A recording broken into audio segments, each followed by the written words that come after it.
Nós paramos falando sobre fé, falamos sobre a fé e falamos sobre os elementos da fé. Falamos os tipos de fé, fé histórica, fé miraculosa, fé temporal, fé salvadora, e paramos nos elementos da fé. Definimos a fé salvadora como uma certa convicção produzida pelo Espírito Santo no coração quanto à veracidade do Evangelho e uma segurança, confiança nas promessas de Deus em Cristo. Então nós definimos a fé salvadora assim: é a certeza, a convicção certa e confiança. E aí nós entramos nos elementos da fé. O primeiro elemento da fé que nós falamos foi a questão do elemento intelectual. A fé tem como base, uma das bases, podemos dizer que a fé tem um tripé no sentido de elemento intelectual, no que fala sobre o caráter do conhecimento, a certeza do conhecimento e a medida do conhecimento. Então esse aí é o elemento intelectual. Agora nós vamos entrar no elemento emocional. A gente também chama de assentimento. Quando alguém abraça a Cristo pela fé, tem uma profunda convicção da veracidade e da realidade do objeto da fé. Sente que ele preenche uma importante necessidade de sua vida e tem consciência de um absorvente interesse por ele. Então, isso se chama assentimento. O que seria assentimento? É quando eu percebo, aceito, abraço a Cristo pela fé, de uma maneira profunda, numa convicção, eu abraço a Cristo de maneira verdadeira. Ao mesmo tempo que eu sinto que eu estou me dando, eu sinto que estou sendo preenchido por essa presença. Isso se chama assentimento, seria o elemento emocional. É quando a minha emoção é satisfeita. E queridos, quando a gente aceita Cristo, não tem como descrever essa emoção. É algo indescritível. Tem uns que têm uma emoção mais forte, outros menos, mas é algo que mexe com o emocional. É uma satisfação. Eu comparo, que é muito fraca a comparação, mas só para a gente ter uma leve noção, é quando a gente está com sede de água. Você pode beber qualquer coisa, a barriga vai até encher, vai ficar até pesada, mas vai ficar faltando alguma coisa, tipo assim. Não, tá bom, a limonada estava gelada, ou o refrigerante estava gelado, mas estava faltando alguma coisa. Aí quando você está com sede de água e bebe água, aí muda. Nossa, aquela água desce saborosa. É uma água normal, mas desce uma água saborosa. A ideia desse elemento emocional é isso. Havia uma necessidade em você, havia uma carência, você recorreu a várias coisas e não achava isso. Quando você se encontra com Cristo, quando tem a fé em Cristo, você sente essa satisfação em estar recebendo e em ser recebido. Seria o elemento emocional da fé. E aí, queridos, tem um outro elemento que a gente chama o elemento volitivo. O que seria isso? É o elemento que mexe com a sua vontade. Aquela atitude, esse elemento é um elemento combinante da fé. É questão de vontade, determinando a direção da alma, um ato da alma que parte ao seu objeto e dele se apropria. Qual a ideia? Você está aqui, Cristo está aqui mexendo com as suas emoções, mas chega um momento que você passa a ter a vontade de tê-lo. É aquela ideia do filho pródigo, que ele fala, caindo em si o filho pródigo. Abra sua Bíblia aí, vamos abrir nossas Bíblias. É Lucas 15, versículo 16 e 17. Cada um lê um, por gentileza. Lucas, capítulo 15, versículo 16 e 17.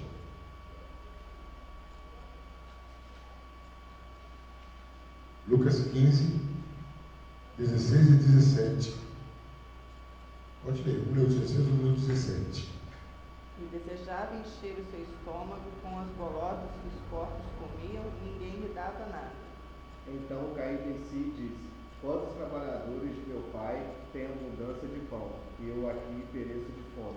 Aí, queridos, nós podemos dizer que seria o elemento intelectual. Ele parou e pensou, quantos trabalhadores de meu pai têm carência de pão e eu pereço? Ele fez uma análise que envolveu intelecto, conhecimento. Agora, olha o 18 para mim. Levantar-me-ei e irei ter com meu pai, e pedir-lhe-ei, Pai, pequei contra o céu e perante ti. Aí seria o elemento emocional. Ele não tinha se levantado ainda. Ele sentiu a emoção, foi mexida. Bom, eu vou me levantar. Agora lê o próximo. Já não sou digno de ser chamado teu filho. Fazer-me como um dos teus trabalhadores. Então aí ele está no quê? No elemento intelectual e no elemento emocional, sentimental. Aquele assentimento. Ele estava precisando do pai e percebeu que havia a possibilidade do pai recebê-lo. Aí o que diz no próximo versículo? E levantando-se foi para seu pai. E quando ainda estava longe, viu seu pai. E se moveu de íntima compaixão. E correndo, lançou-se ao pescoço e o beijou. Aí seria o elemento volativo. Levantando-se, o elemento final da fé. Porque queridos, a Bíblia fala isso, o Tiago fala, falamos isso semana passada. Não tem como você ter fé e não agir conforme a sua fé. Eu tenho fé, mas eu não estou agindo conforme a fé. Vamos dar um exemplo aqui. Eu tenho fé que... Isso aí é qualquer tipo de fé. Eu tenho fé que eu vou conseguir um emprego. O que você vai fazer? Tem uma inscrição lá. Você vai lá, você tem fé que eu vou conseguir. Aí eu vou conseguir um emprego, mas eu fiquei em casa sentado. Aquela fé me valeu de quê? De nada. Então, aqui, essa fé salvadora também tem esse lado de atitude, de vontade, de agir. O filho pródigo pensou, intelecto, elemento intelectual, ele planejou aqui a ação, a emoção se envolveu, e quando ele se levantou, foi o elemento volativo. Então, queridos, a fé tem esses três elementos. Agora, queridos, vamos passar para o objeto da fé. Aí nós podemos dividir o objeto da fé em duas partes. Quando a fé é geral, aquela fé que é geral. Qual seria esse objeto da fé? Seria todo o ensinamento explicitamente da Escritura. Então, tudo que a Bíblia ensina é o objeto da fé. Então, o que a fé tem como objeto para alcançar todo o ensinamento da Bíblia? Vamos ver a nossa Bíblia, 2 Timóteo, capítulo 3, versículo 16. Lê para a gente aí, Gabriel. 2 Timóteo 3,16. Evangelista, lê para a gente Salmo 119, versículo 11. 2 Timóteo 3,16 e Salmo 119, versículo 11. Novo Testamento, depois de Coríntios.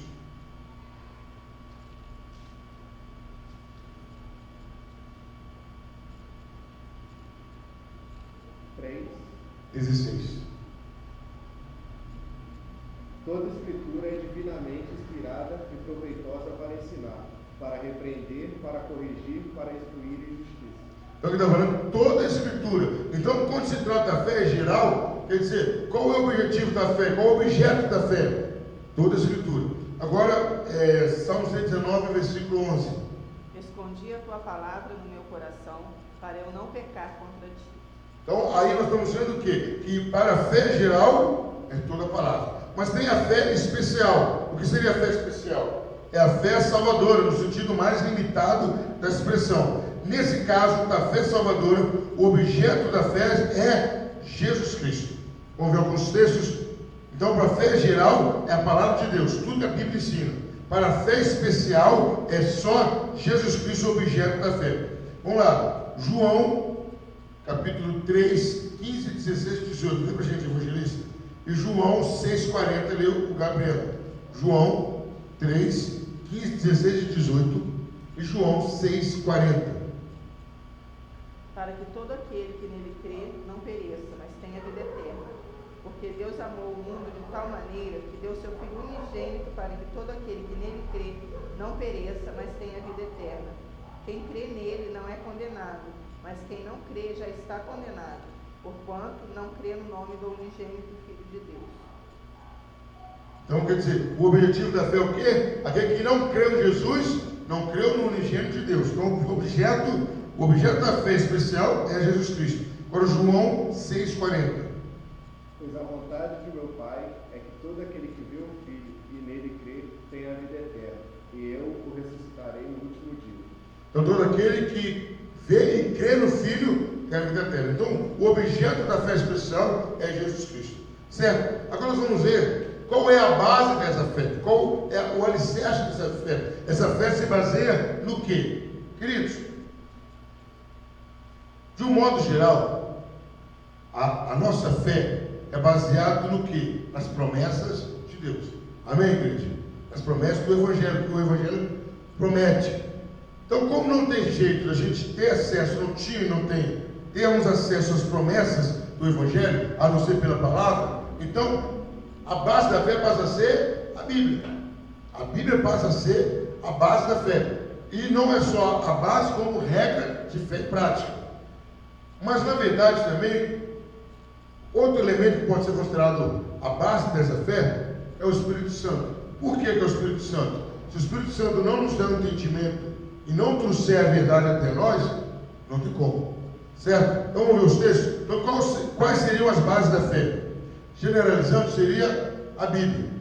Mas a Bíblia foi trazida como testemunho do Espírito Santo, e é ele quem nos ensina sobre, que é conhecido como até Espírito de verdade, da verdade. Vamos lá. Textos. 1 de João 5,6, o evangelista lê para a gente. E Romanos 4, 20 e 21, lê para a gente o Gabriel. Depois o evangelista volta em Romanos 8 e 16 também. 1 de João 5, 6, capítulo 5, versículo 6, Romanos 4, 20 e 21, depois Romanos 8, 16. Este é aquele que veio por água e sangue, isto é, Jesus Cristo, não só por água, mas por água e por sangue. E o Espírito é o que testifica, porque o Espírito é a verdade. Então quer dizer, a nossa fé se baseia na palavra de Deus, mas a palavra de Deus fala que o Espírito é a verdade que nós podemos nos basear. Agora Romanos 4, 20 e 21. Então, ele não duvidou da promessa de Deus, deixando-se levar pela incredulidade, mas foi fortificado na fé, dando glória a Deus, estando certíssimo de que o que ele tinha prometido também era poderoso para cumprir. Então ainda é o que? Baseado nas promessas. Mas no nosso caso, nós tivemos acesso à promessa pela palavra de Deus. E só tivemos interesse na palavra de Deus por causa da interferência do Espírito Santo. Enquanto o evangelista lê Romanos 8, 16, Gabriel lê para a gente Efésios 1, 13. Olha lá, 8, 16 agora, Romanos. O mesmo Espírito testifica com o nosso Espírito que somos filhos de Deus. Então quer dizer, tudo isso aí está mostrando o quê? Que há um caminhar junto da palavra e do Espírito. A palavra e o Espírito são a base para a nossa fé. Agora, Efésios 1, 13. É também nele que vós estáis, depois que ouvistes a palavra da verdade, o evangelho da nossa salvação, tendo nele crido, fostes selados com o Espírito Santo da promessa. Então olha só, Paulo faz um jogo de palavra e consegue combinar tudo. Ó, estão neles pela palavra, mas foi selado pelo Espírito. Então a base da nossa fé é a palavra, mas o Espírito também faz parte dessa base. Finalizando o assunto sobre fé, fé e certeza. Há uma dupla certeza a saber. A certeza objetiva da fé, que é convicção certa e indubitável de que Cristo é tudo que ele professa ser e vale tudo que promete. Então a primeira certeza que nós temos que ter é essa: Cristo realmente é tudo que ele é, fala, e ele vai cumprir tudo que ele prometeu. E a segunda certeza que nós temos que ter é uma certeza subjetiva da fé, ou segurança da graça e da salvação, que consiste num senso de garantia e de segurança, subindo em muitos casos à altura de uma segura convicção de que o crente individual teve os seus pecados perdoados. Então, o que quer dizer isso? Primeiro, a certeza objetiva da fé é que tudo que Cristo fala e promete, ele é e vai fazer. Segundo, a certeza subjetiva da fé é que eu tenho que ter a certeza, a segurança que eu estarei sendo salvo e os meus pecados perdoados. Eu tenho essa certeza. É essa a ideia de certeza da fé. Certo? Terminamos sobre fé. Vamos começar a falar agora sobre justificação. É um dos temas que eu também gosto muito. Nós vamos ver alguns textos do Velho Testamento sobre justificação.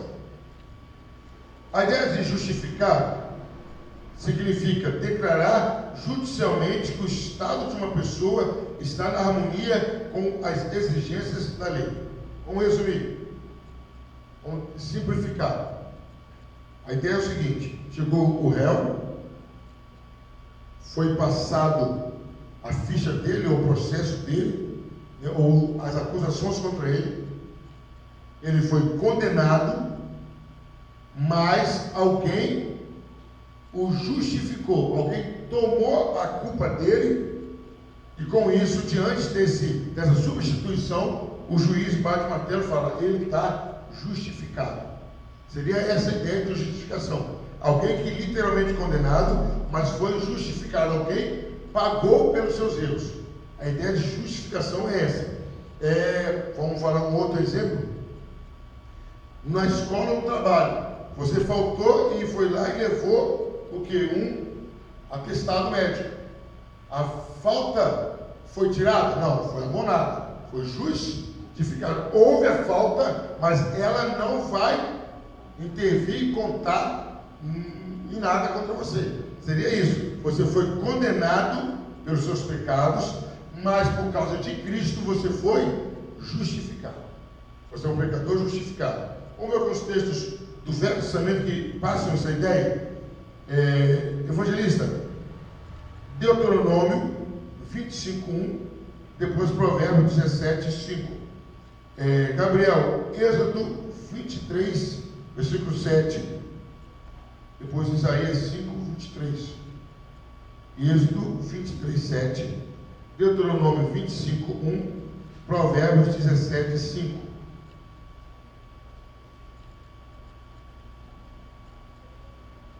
Já achou isso aí, Gabriel? Já. Pode ler. 23. 7. Da falsa acusação te aguardarás, e não matarás o inocente e o justo, pois não justificarei o ímpio. Então, a falsa acusação te guardarás, aí diz inocente, ele fala: não justificarei o ímpio. Ele vai justificar o quê? Quem vai declarar justificado? A pessoa que ele aceitar o sacrifício. Vamos lá, Deuteronômio 25:1. Quando houver contenda entre alguns e vierem a juízo para que os julguem, ao justo justificarão e ao injusto condenarão. Então, a ideia de justificar aí é fazer uma declaração judicial.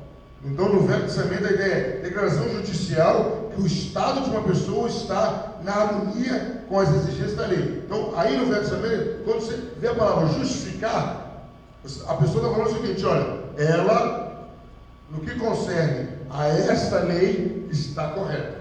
Essa é a ideia de justificar no Velho Testamento. Agora, Provérbios 17:5. O que escarnece do pobre insulta ao que o criou. O que se alegra da calamidade não ficará impune.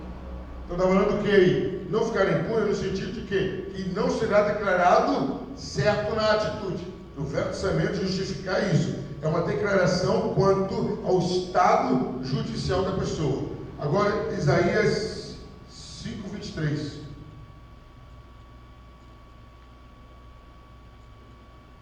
Pode procurar, evangelista.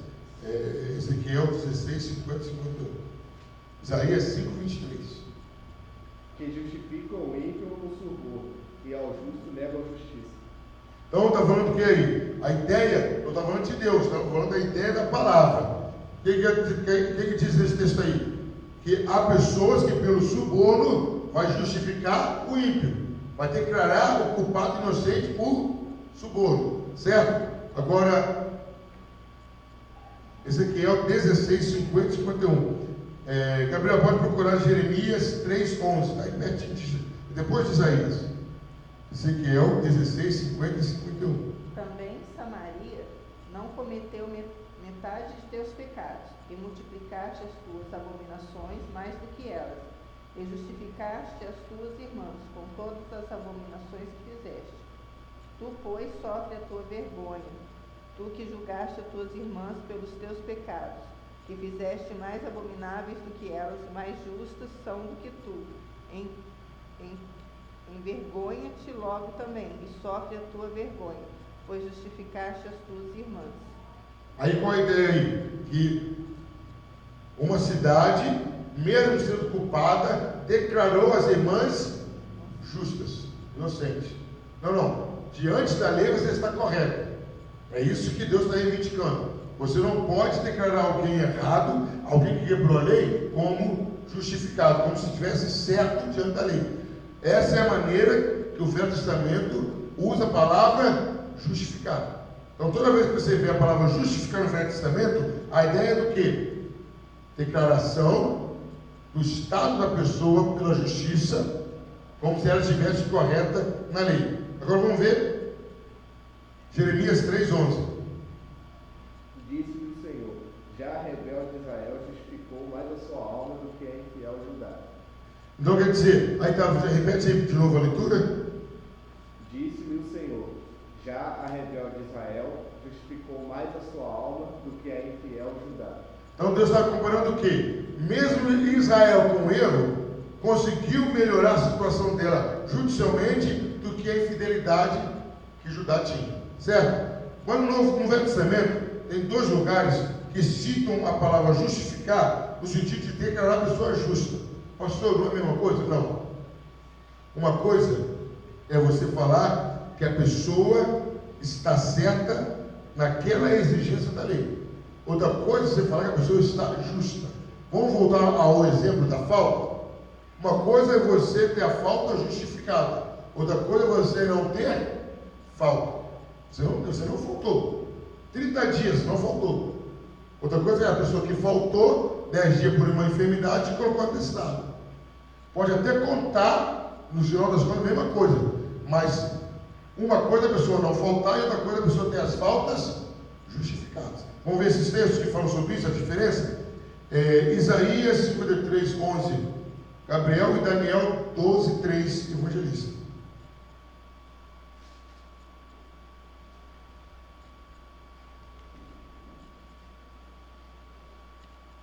Isaías 53:11 e Daniel 12:3.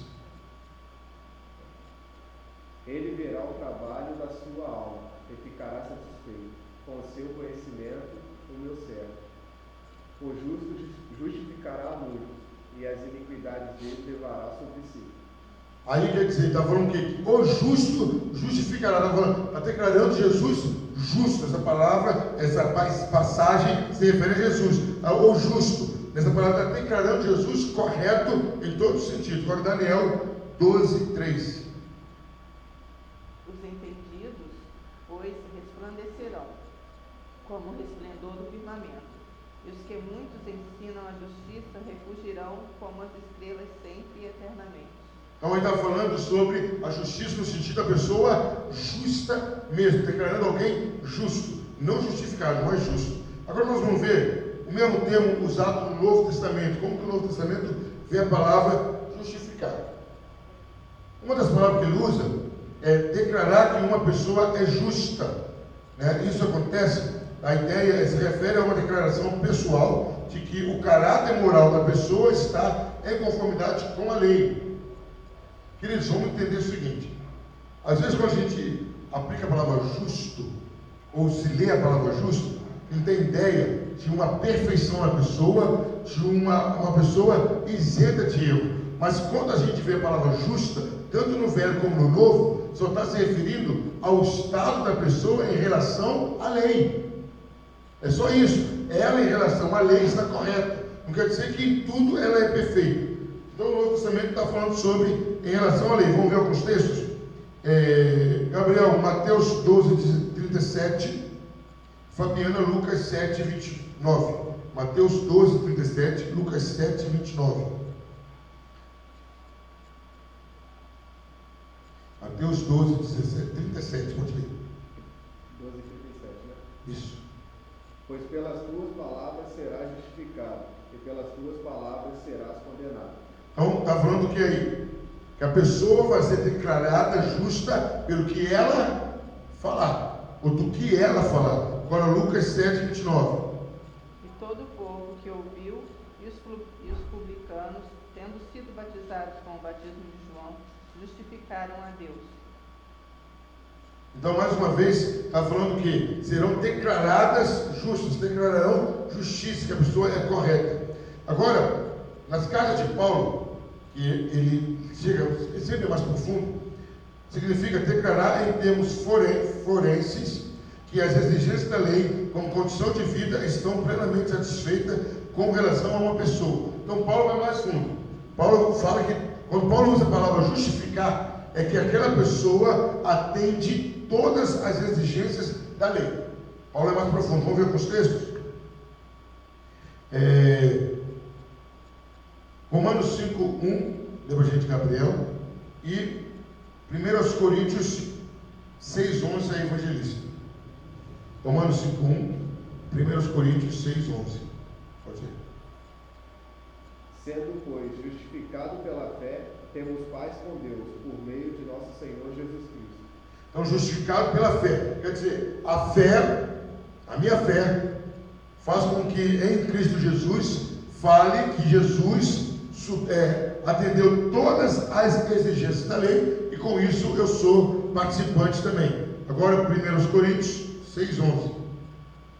E é o que alguns têm sido, mas haveis sido lavados, mas haveis sido santificados, mas haveis sido justificados em nome do Senhor Jesus e pelo Espírito do nosso Deus. Então, essa mesma palavra que Paulo usa, ele usa às vezes no sentido contrário de condenação. Lê para a gente aí, Gabriel, Romanos 8:33 e 34. Paulo também usa, em muitos casos, ela não se empresta para outro sentido. Quer dizer, não tem como usar essa palavra em outro sentido. Evangelista, lê para a gente, Romanos 4:5-7. Romanos 8:33 e 34, no sentido contrário de condenação. Outro ler. Quem tentará acusação contra os escolhidos de Deus? É Deus quem os justificará. Quem os condenará? Pois é Cristo quem morreu, ou antes quem ressurgiu dentre os mortos, o qual estará à direita de Deus, e também intercede por nós. Então quer dizer, está mostrando que, no sentido contrário, ninguém pode condenar, ninguém pode achar falha no procedimento da pessoa em relação à lei. Em que sentido, pastor? Cristo cumpriu a lei, você não tem que fazer nada da lei mais. Então ninguém pode te exigir ou te condenar porque você não cumpriu um detalhe da lei, porque Cristo já fez isso. Agora, Romanos 4:5-7, no sentido que essa palavra só pode ser usada nesse sentido. Não era Coríntios, não? Não, Romanos 4:5-7. Eu fiquei falando de maneira equivocada. Mas Romanos 4:5-7. Mas aquele que não pratica, mas crê naquele que justifica o ímpio, a sua fé lhe é imputada como justiça. Assim também Davi declara bem-aventurado o homem a quem Deus imputa a justiça sem as obras, dizendo: bem-aventurados aqueles cujas maldades são perdoadas e cujos pecados são cobertos. Então, mais uma vez, mostrando que, no sentido de que não tem como usar essa palavra em outro significado. E a terceira confirmação que essa palavra tem a expressão equivalente a intercambiáveis, vinculam uma ideia judicial ou legal. Quer dizer, não tem como. A palavra sempre passa a ideia de judicial ou legal. Vamos ver? João 3:18, Gabriel lê para a gente. E João 5:24, evangelista. Expressões equivalentes, né, que podem ser trocadas, vinculam uma ideia judicial. Pode ser até outras palavras, mas a ideia sempre é a mesma, ligada ao judicial. 3:18. Quem nele crê não é condenado, mas quem não crê já está condenado, porque não crê no nome do unigênito Filho de Deus. Então quer dizer, já está condenado. Se fosse trocar ao contrário, eu falo assim: quem crê já está justificado, porque creu no nome de Jesus Cristo. Quem não creu não é justificado. Então, ainda que tenham palavras diferentes, mas a ideia é de judicial. Agora, João 5:24. Na verdade vos digo que quem ouve a minha palavra e crê naquele que me enviou, tem a vida eterna e não entrará em condenação, mas passou da morte para a vida. Então, mais uma vez, mostrando que não terá condenação, passou da morte para a vida. Será justificado, passando da morte para a vida. Queridos, um homem pode ser chamado de justo quando no juízo de Deus, a sua relação com a lei é o que deve ser, ou quando a sua vida é tal como se requer que seja por sua relação judicial com Deus. Então a ideia de justificar ou de justo é estar correto com a lei de Deus. Essa é a ideia de justificar. O outro substantivo, justificação, vê-se apenas em 2 lugares no Novo Testamento. Vamos ver os 2 lugares que aparece a palavra justificação? Romanos 4, 25, pode ler Gabriel, e Romanos 5, 18, pode ler Evangelista. É o ato de Deus pelo qual Ele declara os homens livres da culpa e aceitáveis a Ele. Romanos 4, 25 e Romanos 5, 18. 2 lugares que aparece a palavra justificação, pode ler. Ele foi entregue por nossos pecados e ressurgiu para a nossa justificação. Então, quer dizer, aparece aí justificação, certo? No sentido de que Deus declarará os homens livres da culpa e aceitáveis a Ele. Romanos 5, 18.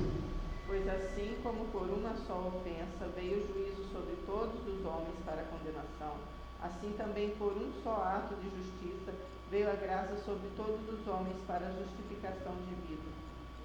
Então, queridos, está mostrando aí onde aparece a palavra justificação, o substantivo justificação. A ideia resultante de justificar. O que seria isso? Nós temos 2 maneiras, queridos. A palavra justificar. Como que isso poderia acontecer? Nós já estamos vendo que isso é um termo para Deus de justiça, forense. Uma coisa que vai acontecer no tribunal, que acontece no tribunal de Deus. Certo? Não acontece no meu coração, não acontece no seu coração, não acontece na terra, acontece no tribunal de Deus. Você passa a ter posse disso quando você levanta a mão para Jesus. Quando você levanta a mão para Jesus, você já está justificado. A justificação foi conseguida na cruz do Calvário, na ressurreição de Jesus, e ela foi planejada aonde? Lá na eternidade. Ela foi planejada lá. Com a ressurreição de Jesus veio a justificação, mas ela é aplicada na sua vida quando você aceita Jesus. Ali é aplicada na sua vida. Mas como que isso acontece? Como que isso acontece, a justificação? Primeiro, levando em conta a condição subjetiva real de uma pessoa, justificar o justo, o reto. Então quer dizer, a pessoa já está em condições de ser justificada. Vamos dar aquela historinha da falta, que eu gosto muito disso. Alguém vai abonar sua falta, você é seu amigo, mas você já chega lá com a dispensa médica. Chegou com a dispensa médica. Então ela vai justificar, mas ela já tem motivo para justificar. Já está lá, já mostrou a dispensa médica. E o outro motivo, e outra maneira de fazer isso, é imputando a uma pessoa a justiça ou retidão de outra. Isso é, considerando-a justa, apesar de ser interiormente injusta. Esse último é o sentido usual da justificação no Novo Testamento. Como seria isso? Seria uma coisa, olhando humanamente, como se fosse errado. É como se o Gabriel faltasse. Gabriel faltou. Só que tem que, na falta do Gabriel, a Fabiana vai lá e trabalha.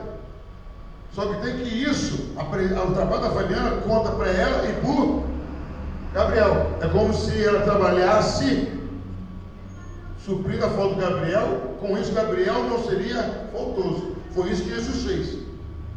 A ideia é essa. Nós somos pecadores, Jesus tomou nosso lugar e a justiça dele foi imputada, foi colocada sobre nós. Vamos ver um texto sobre isso? Lê pra gente aí, Gabriel. Tiago 2, 21. Tiago 2, 21.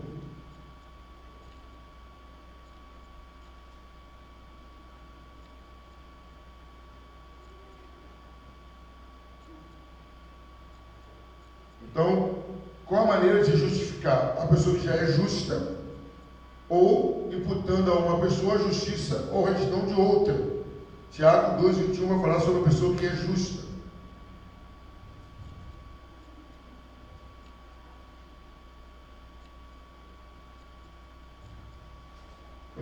Depois ler Romanos 5, versículo 10. Porque se nós, sendo inimigos, fomos reconciliados com Deus pela morte de seu Filho, Muito mais estando já reconciliados, seremos salvos pela sua vida. Então, o que nos fez tornarmos amigos de Deus? Jesus Cristo. Então, toda a justiça foi cobrada de Jesus e nós nos tínhamos safo da lei e da justiça. Agora, Tiago 2:21. Não foi pelas obras que o nosso pai Abraão foi justificado quando ofereceu sobre o altar o seu filho Isaque. Então, quer dizer, está falando que Abraão foi justificado por aquilo que ele fez, com a justificação, quer dizer, justificou quem já deveria ser justificado mesmo. Não foi necessário que alguém fizesse por ele mesmo foi fazendo isso, certo? Agora nós vamos ver a natureza e característica da justificação. O que seria justificação? Vamos definir teologicamente a palavra justificação. É um ato judicial de Deus, no qual ele declara, com base na justiça de Jesus Cristo, que todas as reivindicações da lei são satisfeitas com vistas ao pecador. Então, simplificando, somos declarados em dia com a lei de Deus, quites com a lei de Deus, porque Jesus Cristo fez isso. Com base no quê? No que ele fez. É aquela historinha de a gente ir no restaurante, todo mundo comeu, chega lá e um paga. Quer dizer, os outros comeram baseado no quê? No pagamento de uma pessoa. Foi isso que Jesus fez em relação à lei. Até abrir um parênteses aqui, já falei isso algumas vezes, mas é bom sempre registrar. Queridos, a nossa dívida era com a lei de Deus. Eu tinha um problema com Deus, eu tinha uma dívida com Deus.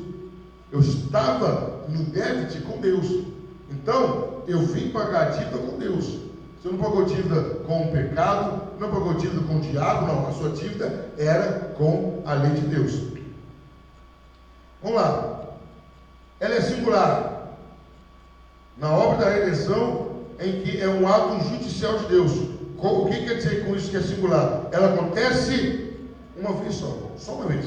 Deus, você entregou a vida de Jesus, ele te justificou e pronto, ele te declarou justo, ele te declarou justificado por causa da obra de Cristo. Ele não faz isso várias vezes, não, é uma vez só. Vamos ver um texto aqui, ele é comprido, mas eu acho que ele vai ter que ler bastante. Romanos 5, vamos ler de 1 a 10. Romanos 5, de 1 a 10. Os que são justificados têm paz com Deus. Temos o versículo inteiro, mas vamos ler todos os demais versículos também. Romanos capítulo 5, de 1 a 10. Cada um vai ler por gentileza. Sendo, pois, justificados pela fé, temos paz com Deus, por nosso Senhor Jesus Cristo. Mediante quem obtivemos entrada pela fé a esta graça, na qual estamos firmes e nos gloriamos na esperança da glória de Deus. E não somente isso, mas também nos gloriamos nas tribulações, sabendo que a tribulação produz a paciência. E a perseverança, experiência, e a experiência, perseverança, esperança. E a esperança não traz confusão, porquanto o amor de Deus está derramado em nossos corações pelo Espírito Santo que nos foi dado. Porque Cristo, estando nós ainda fracos, morreu a seu tempo pelos ímpios. Porque apenas alguém morrerá por um justo, pois poderá ser que pelo bom alguém ouse morrer. Mas Deus prova o seu amor para conosco, em que Cristo morreu por nós, sendo nós ainda pecadores. Logo, muito mais agora, sendo justificados pelo seu sangue, seremos por ele salvos da ira. Pois se nós, quando éramos inimigos, fomos reconciliados com Deus pela morte de seu Filho, muito mais, estando já reconciliados, seremos salvos pela sua vida. Então, queridos, o que nós vamos ver agora aí? Que a justificação vai muito além do perdão dos pecados. A justificação tem perdão dos pecados? Tem, mas com a justificação nós temos vários outros benefícios que nós vamos ver daqui a pouco. Mas o que eu quero mostrar agora aqui é o ato único de justificar de Deus. E aí nós vamos ver a separação, a diferença de justificar e santificação. A justificação, vamos tentar separar aqui os elementos da ordem de salvação. Primeiro foi união mística, lembram? A união mística com Cristo, o corpo. Depois foi a vocação. Depois vem regeneração, conversão, certo? Certo? Amém, igreja? Amém? É o Senhor que está falando. Aí entramos agora na justificação. E o último elemento seria a santificação. O que eu quero, porque eu citei, vamos supor que fosse possível, temos esses elementos, essas ações de Deus e do Espírito Santo separadamente. O que eu quero dizer com isso? A justificação, ela não altera em nada a minha vida moral e a sua vida moral, olhando separadamente. Por quê? A justificação acontece no seu coração? Não. A justificação acontece no céu, no tribunal. Lá que acontece. Você é comunicado. Vamos dar um exemplo aqui. Isso. Esse exemplo aqui. Vamos supor, eu acho que não é possível isso, não conheço muito bem dessa área judicial no Brasil, principalmente, que alguém fosse julgado estando preso. Está preso. Mas o julgamento está acontecendo. Vamos supor, ele está preso no Rio de Janeiro e o julgamento dele está acontecendo aqui em Volta Redonda. Ele foi absolvido. Ele sai de lá imediatamente? Não. Tem que chegar o alvará, soltura. Então acabou o processo. A ideia é essa. Acontece aquela absolvição ou aquela justificação, acontece na hora que a pessoa levanta a mão. É aplicado nela. Ela passa a ter consciência que ela tem os seus pecados perdoados, que ela vai ter acesso aos céus, porque ela não é mais uma pessoa que deve a justiça divina. Mas quando ela foi programada, como eu falei, aonde? Lá no céu. Lá na conversa de Deus com Jesus, ela foi conquistada na ressurreição de Cristo, ela veio ser aplicada a mim, mas ela vai acontecer quando eu me encontrar com Deus. Aquela hora que diz em Hebreus, após a morte, segue-se o juízo. Então, morri, quando eu abri o olho, estou diante de Deus.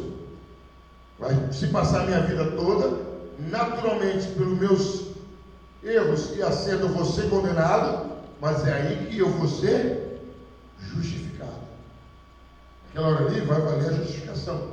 E o que nós acabamos de ler aqui, e o que vai mostrar, lemos sobre fé, mas o que vai mostrar que eu sou justificado? O selo do Espírito Santo vai estar em mim. Então vai ter todo o ritual. Gabriel, você pecou assim, fez isso de bom, pecou assim, fez aquilo de bom, fez... Bom, a somatória aqui ele foi condenado. Mas ele já vai estar selado pelo Espírito Santo como justificado por Cristo. É aí que encaixa aquele versículo que Jesus fala: aquele que me confessar diante dos homens, eu o confessarei diante do meu Pai. Mas aquele que me negar diante dos homens, eu negarei. É o que Jesus fala: apartai-vos de mim, porque eu não vos conheço. Em que sentido? Não vos conheço como filho, não vos conheço como justificado, não vos conheço como tendo aliança comigo. Certo? Então isso acontece uma única vez. E aí nós vamos ver a diferença, o paralelo que tem justificação com santificação. Então, se fosse algo isolado, a justificação não alteraria a moral e o comportamento da pessoa.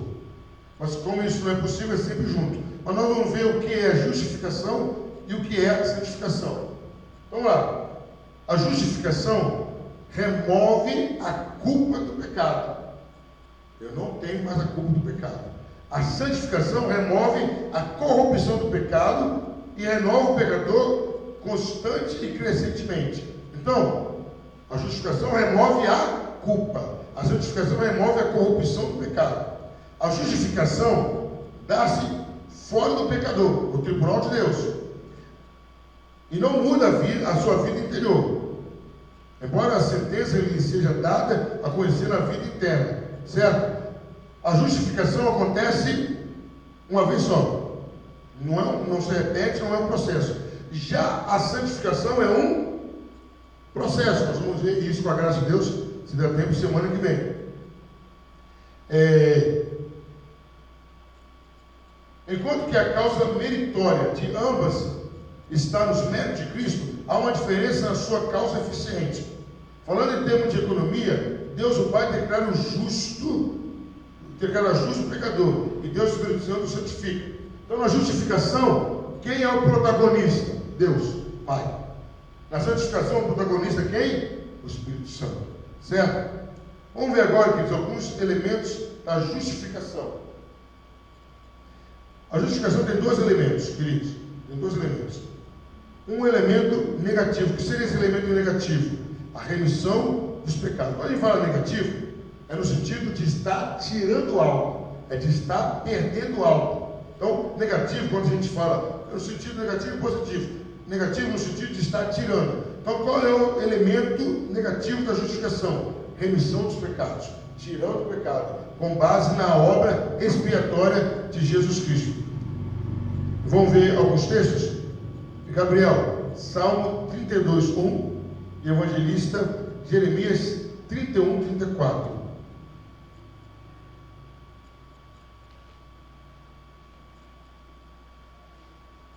Então, Salmos 32, 1. Jeremias 31, 34.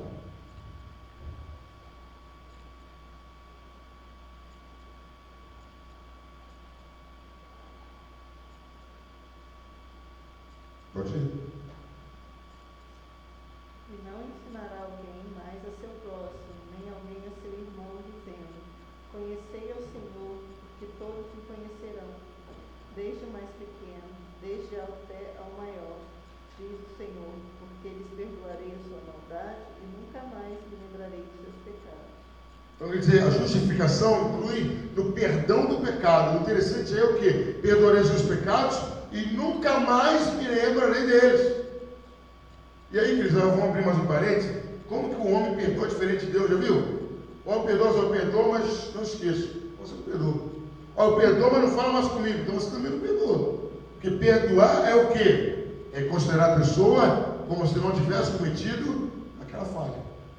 Te perdoei, não toco naquele assunto. Aí acontece muito isso entre casal, não é? O casal perdoa, não, meu bem, me perdoa, se abraça, se beija. Aí na próxima briga, olha aquilo que você fez naquele ano. Você não perdoou, você lembrou? Você jogou na cara. Perdão é sinônimo de esquecimento e sepultamento das falhas. É se comportar com a pessoa como se não tivesse acontecido. Essa é a ideia de perdão. Perdão, lógico, perdão igual de Deus, só Ele. Mas estamos lembrando o quê? O que é justificação? Aqui estamos falando que o lado negativo é remissão do pecado. Certo? Vamos lá, agora, Salmo 32, 1. Bem-aventurado aquele cuja transgressão é perdoada e cujo pecado é coberto. Então, cuja a transgressão é perdoada, o pecado é coberto. Aí, tanto no Velho Testamento como no Novo Testamento, cai uma ênfase sobre o perdão dos pecados. A justificação não é só o perdão dos pecados, mas tem essa ênfase. Vamos ver lá, Gálatas 2, 17, lembra a gente, evangelista? E Romanos 5, 18, 19, lembra a gente, Gabriel?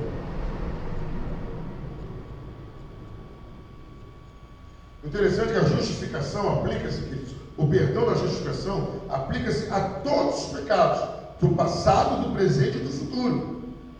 Quando somos perdoados, são por todos os pecados. Ah, pastor, então, a gente não precisa mais pedir perdão?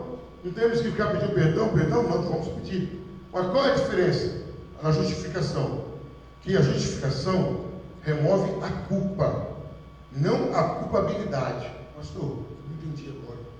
Ela tira o peso judicial, mas a sensação de tristeza, de estar fazendo coisa errada, ela não tira. Então é necessário que a gente vai sentir vontade de pedir perdão para ter aquela segurança do perdão adquirido, porque a sensação de culpa nós temos. A ideia de Adão, quando Adão comeu o fruto proibido, sobre Adão estava a culpa e a culpabilidade. Ele estava o peso da culpa, da justiça cobrando e a sensação do peso do pecado. Vamos ver os textos falados? Gálatas 2, 17. Pois se nós que procuramos ser justificados em Cristo, nós mesmos também somos achados pecadores, é porventura Cristo ministro do pecado? De maneira nenhuma. Então, de maneira nenhuma, Cristo é ministro do pecado. Nós somos justificados. O perdão dos pecados. Agora, Romanos 5, 18 e 19. Pois assim como por uma só ofensa veio o juízo sobre todos os homens para a condenação, Assim também, por um só ato de justiça, veio a graça sobre todos os homens, para justificação e vida. Pois como pela desobediência de um só homem, muitos foram feitos pecadores, assim como pela obediência de um, muitos serão feitos justos. Então está falando o quê? Também, tanto no Velho como no Novo Testamento, a ênfase é essa, das pessoas serem justificadas, dando ênfase do elemento negativo, o quê? Remissão dos pecados. Certo? O lado positivo da justificação, a obediência ativa de Cristo. Né? Mais evidente na Escritura que a justificação é mais que o perdão puro e simples. A justificação, ela traz alguns benefícios além do perdão dos pecados. Quer ver um exemplo interessante? Vamos abrir juntos nossas Bíblias em Zacarias 3, 4. É o penúltimo livro do Velho Testamento, Malaquias, Zacarias. Agora nós vamos ver o lado positivo, o elemento positivo da justificação. Não é só tirar o pecado. A justificação tira o pecado, mas acrescenta uma nova vida, uma nova postura em relação ao ser humano. Lógico que estou condenado. Na hora que tirou o peso da condenação, naturalmente ela me trouxe outra coisa. O quê? A ausência de culpa, a ausência de condenação. Vamos ver lá? Zacarias 3, 4. Pode ler alguém. Então, falando este, ordenou aos que estavam diante dele: tirai-lhe estes trajes sujos. E a Josué disse: vê, tenho feito com que passe de ti a tua iniquidade, e te vestirei de trajes sujos. Olha só, o que acontece? Satanás acusa ao sumo sacerdote Josué de erros. Aí, naquele momento, Deus faz o quê? Tira a iniquidade e veste-o de roupas finas. A ideia agora do elemento positivo da justificação é esse. O lado negativo, o que ele tirou com a justificação? A remissão dos pecados. O que ele trouxe? É o que nós vamos ver agora. A nova posição, a nova condição da pessoa, do crente, do homem justificado. A primeira coisa que nós vamos chamar a atenção aqui, eu estava preparando esse estudo, queridos, é interessante que a gente ouve algumas coisas assim na Bíblia. Quando a gente para estudar, é tão óbvio e claro que não tem como a gente não entender do jeito que é. Primeira coisa que Deus faz, primeira coisa que nós ganhamos com a justificação é a adoção de filho. Ele nos tira da posição de devedores e condenados, de culpados, e nos adota como filho. Então, eu estava analisando, e é uma coisa lógica, pelo menos aqui no Brasil. Para você adotar uma criança é um ato judicial. Nessa volta eu estava encavando, não vou falar, não, é ato judicial. É o juiz que vai bater o martelo, falando, agora, Pedrinho, Pedro de Alencar, é filho da fulana de tal. É um ato judicial. Então, queridos, a adoção de filho vem sobre nós só depois que nos tornamos justificados. Vamos ver alguns textos? Esse texto aqui é forte. João 1,12, lê para a gente, Gabriel. Evangelista, lê para a gente Romanos 8, 15 e 16. Mas, queridos, vamos entender aqui que esses filhos adotados, adoção de filhos, é baseado na justiça de Deus, sim. Quando somos justificados, sim. Mas são pessoas, como a Bíblia fala, que foram nascidas de Deus, foram regeneradas. A gente tem que ter uma ideia completa da situação. Estamos falando sobre a ordem da salvação. Aí tem união mística, aí tem vocação eficaz, aí tem a vocação, tem a regeneração, tem a conversão, aí estamos falando da justificação. E aí, queridos, só são filhos de Deus os regenerados e justificados. Vamos ver? João 1,12. Mas a todos os que receberam, aqueles que creem no seu nome, deu-lhes o poder de serem feitos filhos de Deus. Então quer dizer, olha só, deu-lhes o poder, quer dizer, antes eles não tinham essa condição, agora tem. Quem tem essa condição? Expliquei. Pode ler o 13 também para mim, por gentileza. Filhos nascidos não do sangue, nem da vontade da carne, nem da vontade do homem, mas de Deus. Está vendo a diferença? Há uma decisão judicial? Há. Mas são pessoas que foram regenerados, que encontraram-se com Jesus e tiveram a vida transformada. Gabriel, enquanto isso, procura Gálatas 3, 26 e 27. O evangelista pode ler Romanos 8, 15 e 16.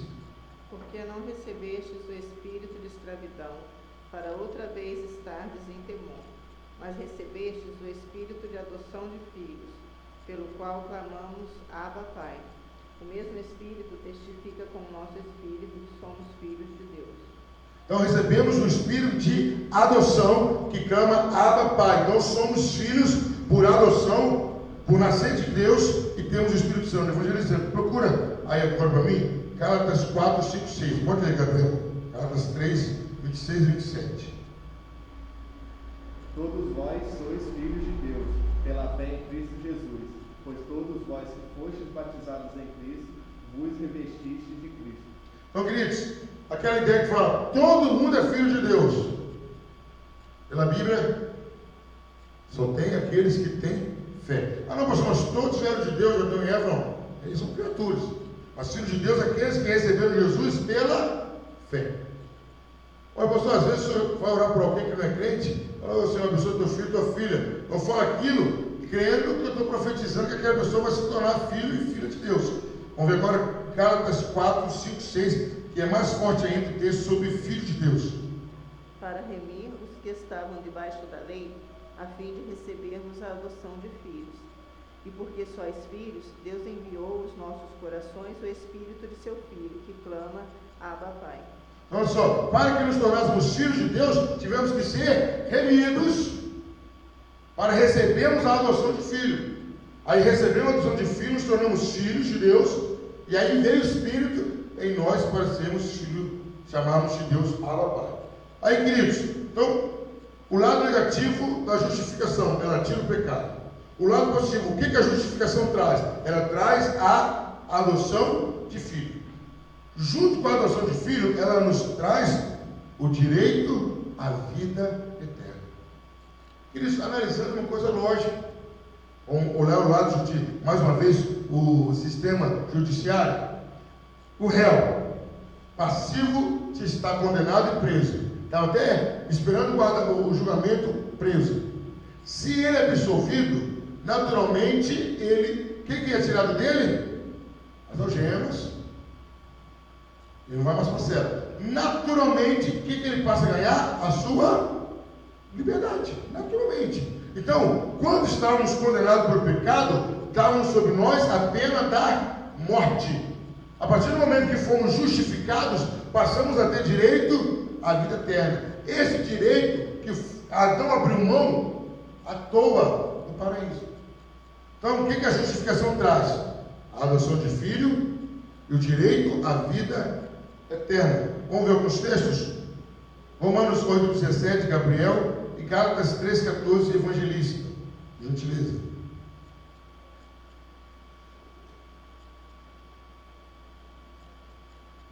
Se nós somos filhos, logo somos também herdeiros, herdeiros de Deus e co-herdeiros de Cristo. Se é certo que com Ele padecemos, para que também com Ele sejamos glorificados. Então, se padecemos com Ele, seremos glorificados. Quando fala padecemos com Ele, quando você abre mão de alguma coisa, você passa por privação do que você quer, o que ia fazer, abriu mão, é isso que está falando, você também vai ser glorificado. Eu creio nisso, na intensidade que você se deu, é na mesma intensidade que você vai estar recebendo da parte de Deus. Próximo texto. Para que a bênção de Abraão chegasse aos gentios por Jesus Cristo, e para que pela fé nós recebamos a promessa do Espírito. Então, mais uma vez falando do que aí? Recebemos a promessa do Espírito, recebemos direito à vida eterna. A gente está terminando, vai dar quase uma hora de estudos, não empolgo aqui, passo até quase 2 horas. A esfera em que ocorre a justificação, foi aquilo que eu falei, é a declaração que Deus faz a respeito do pecador, a declaração feita no tribunal de Deus. A declaração é feita no tribunal de Deus. Mas vem aquela história, aí depois vem a justificação passiva, justificação subjetiva. A justificação passiva ou subjetiva tem lugar no coração ou na consciência do pecador. Vamos lá. A justificação ativa, ela acontece no tribunal de Deus. Lá no tribunal de Deus. A justificação do Filho de Deus. Então, repetindo, a justificação ativa aconteceu onde? No tribunal. Aconteceu no tribunal de Deus. Não sei se eu consigo dizer claro. Deus combinou com Jesus de ter a justificação. Vamos justificar o pessoal lá embaixo. Quando Jesus ressuscitou, ele adquiriu a justificação. Quando eu levanto a mão, ela é aplicada a mim. Quando eu vou me encontrar com Deus, é que acontece. Simples. Você comprou uma passagem de avião. Obrigado, Jesus. Ela serve para o metrô? Não. Serve para o ônibus? A vou andar de trem, vou mostrar. A vou andar de navio. Ela vai servir quando? No aeroporto, no dia e na hora marcada. Ou passagem de ônibus. Eu comprei uma passagem para o dia 10 de outubro. Se eu chegar lá no clichê agora, ou para o motorista no ônibus, eu vou viajar. Ou uma confusão. Que talvez até aquela poltrona já está vendida para outro. O cara vai olhar. Não, mas sua passagem é para hoje não, sua passagem é para outro dia. Eu quero dizer, a sua justificação já está na sua posse. Amém? Mas só vai servir para o dia que você se encontrar com Deus. Eu já tenho plena consciência que quando você pede perdão dos pecados, você tem direito. Não que você conquistou, mas que Jesus te deu. Vamos dar um exemplo aqui de direito? Vamos sonhar alto aí com janta de novo. Eu chego para vocês, eu paguei para vocês irem lá. Vamos sonhar bem alto, né? Toca estou pintado, está pago lá, tá? O melhor prato que tem. Quando chegar lá, você vai falar com o cara o quê? Eu vim aqui comer. Quando o cara for te cobrar, o que você vai falar? Não, está pago. Aí o cara vai falar assim com você, o garçom. Não, mas você não pagou. Aqui você vai falar, não, mas o pastor pagou. Aqui, ó, o recibo, a nota fiscal. Ah, tá. Então, quando eu falo que a gente tem direito ao perdão, não é que eu adquiri, mas que eu ganhei. Então, eu pequei, eu posso chegar diante de Deus e falar assim, me perdoe porque eu pequei. E eu tenho a certeza que eu vou ter os meus pecados perdoados. Certo?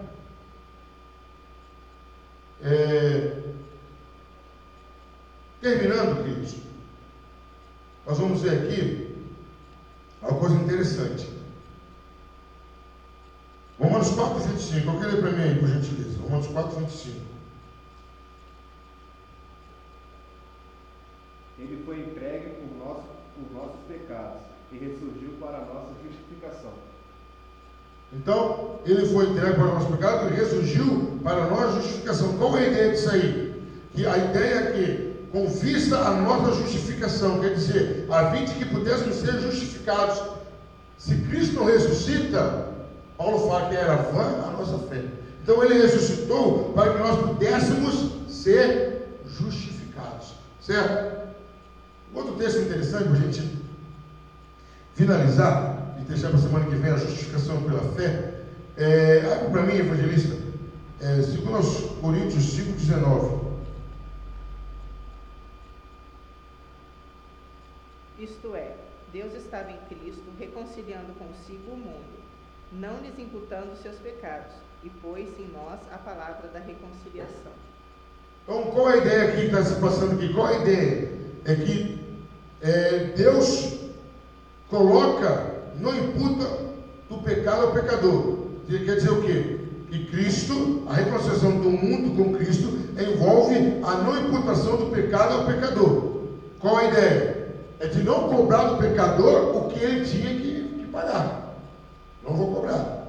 Está sobre Cristo. Então, sobre Cristo, resolveu. Essa que é a ideia. Jamais colocar sobre o pecador o pecado. Porque se assim fosse, ele não teria condições de se achegar até Deus. Amém? Então, semana que vem, com a graça de Deus, nós estaremos vendo, terminando a justificação pela fé e começando a santificação.